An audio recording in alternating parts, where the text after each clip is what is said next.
षट्विंशितोऽस्यम् अभूभुवाते असम्पकम्पियो तथूपमं सुपरिसं वदामि यूअरे सच्चानि अवेच पश्यति इदम्पि धम्मे रत्नं पणितं एतेन सच्चानि सुवन्ति हुन्ति। धम्म बंधु, इस गाथा का अर्थ है कि जैसे नगर द्वार के आगे नगर कील गड़ी होती है। नगर कील का मतलब है कि नगर द्वार होता था, वहाँ पर जहाँ 4 रास्ते होते थे बड़ा सा कीर्ति स्तंभ बिठाया जाता था, बड़ा लंबा स्तंभ हुआ करता था।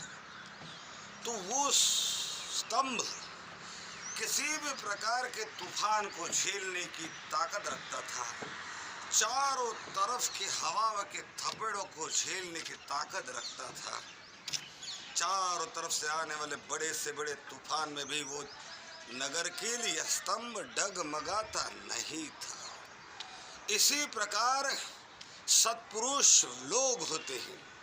जो व्यक्ति सत्पुरुष होता है वो समाज में घटने वाले समस्याओं से कभी विचलित नहीं होता और अपने सन्मार्ग के पथ को नहीं छोड़ता। इस रतन सूत्र के गाथा से और इसके अर्थ से हमने क्या शिक्षा लेनी चाहिए कि डॉक्टर बाबा साहब अम्बेडकर के अनुयायी बड़े से बड़ी समस्याएं आए जीवन में, बड़ा सा उथल पुथल हो जाए राजनीतिक सामाजिक जीवन में, फिर भी उन्होंने विचलित होना नहीं चाहिए। अपने सिद्धांत अपने ध्येय के छोड़ना नहीं चाहिए और अपने ध्येय के पूर्ति के लिए निरंतर लगे रहना चाहिए। ये सीख हमें इस रतन सूत्र के गाथा से लेनी चाहिए। धम्म बंधु, बड़े शर्म की बात है, बाबा साहब की जन्म जयंती सामने आ रही है। जहाँ जहाँ लोग सक्रिय हैं वहाँ वहाँ बड़े से बड़े समारंभ आयोजित होने जा रहे हैं, लेकिन उसके बावजूद दुख से कहना पड़ रहा है कि देश में अधिकतर हालात ये है कि बहुजन समाज के लोग निष्क्रिय बेपरवाह हो चुके हैं। महिलाओं का तो मिशन में नामो निशान नहीं है। महिलाएं लिपस्टिक और टीवी सीरियल से बाहर आने को तैयार नहीं। सारा का सारा मिशन जैसे टूट कर चकनाचूर होने जा रहा है। हजारों लाखों संगठनों में लोग विभाजित है, नेता विभाजित है, नेता भक्ति पुरजोर से चालू है और अपने अपने संगठन के प्रचार में, अपने अपने संगठन की बातें बताने में कार्यकर्ता मशगूल है। किसी को नेता की फिक्र है, किसी को संगठन की फिक्र है, लेकिन किसी भी संगठन की नेता या किसी भी संगठन के कार्यकर्ता को मिशन की फिक्र नहीं है। कल बड़ौदा में एक कार्यकर्ता सम्मेलन आयोजित हुआ। उस कार्यकर्ता सम्मेलन में समता सैनिक दल, एसएसडी जिसे बोलते हैं स्वयं सैनिक दल, वाम सेप, भीम आर्मी और बसपा, बहुजन मुक्ति पार्टी, भारतीय बौद्ध महासभा, ये सभी राष्ट्रीय लेवल के जो संगठन हैं, इनके सभी पदाधिकारियों को और इनके कार्यकर्ताओं को आमंत्रित किया गया ताकि अपने अपने बैनरों को घर पे छोड़े और एक होकर बड़ौदा जिले में जागृति का काम कर सके, जन जन तक मिशन को पहुंचाए, जन जन को मिशन में जोड़े। लेकिन 27 तारीख का सम्मेलन फेल हुआ और कल 3 तारीख का रविवार का सम्मेलन भी फेल हुआ। इन राष्ट्रीय संगठन के किसी भी पदाधिकारी को एक होकर जागृति का काम करना जरूरी है, इसका महत्व समझ में नहीं आया।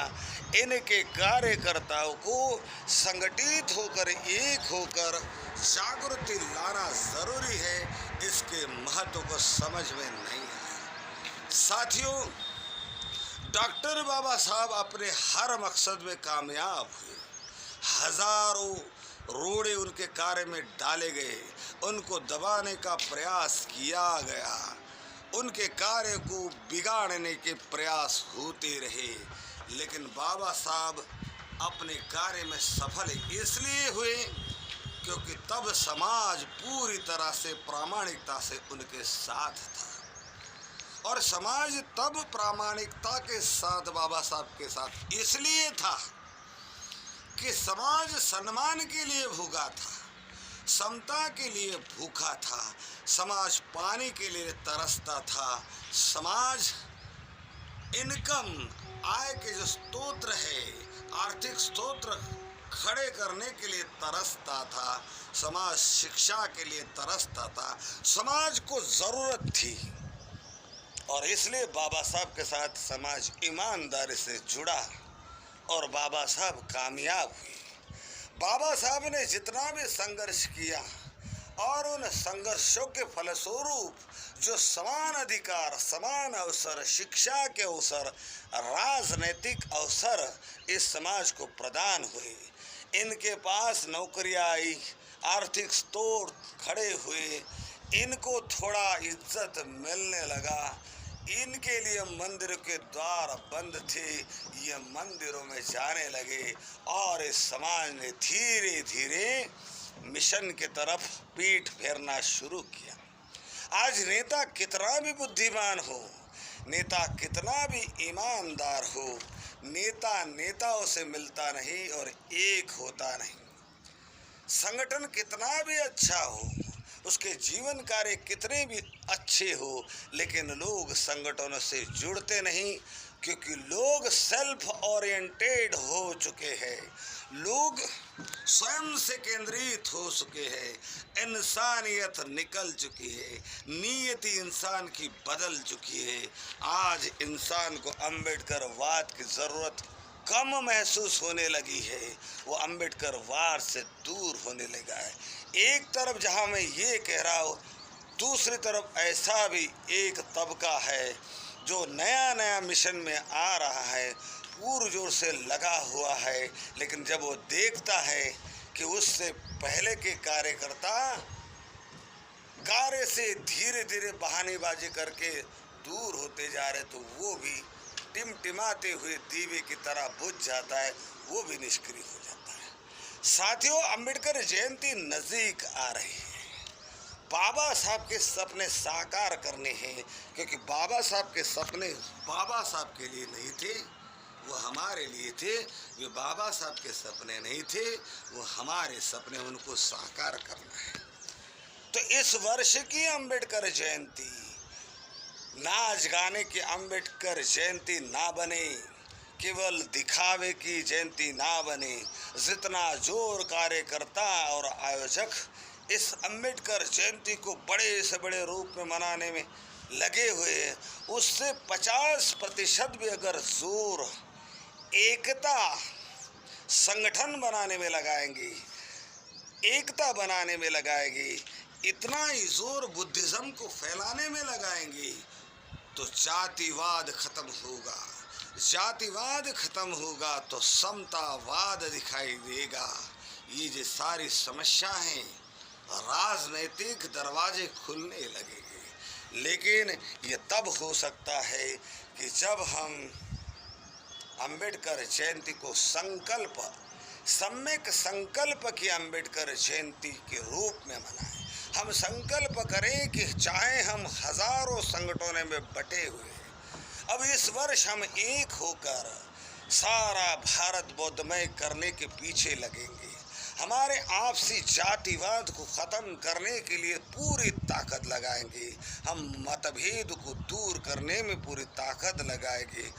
तो संभव है कि संगठन शक्ति बढ़े, लोक जागृति निर्माण हो और उससे शासनकर्ता जमात बनने के रास्ते खुले। तो साथियों, इस बार ये बहुत ज़रूरी है कि आप अपने ताकत, अपने राष्ट्रीय नेताओं के अंदर जो विभाजन है उसे मिटाने में लगाएं। हम लाखों संगठन जो चल पड़े उनको मिटाकर राष्ट्रीय संगठनों को मजबूत करने में लगाए।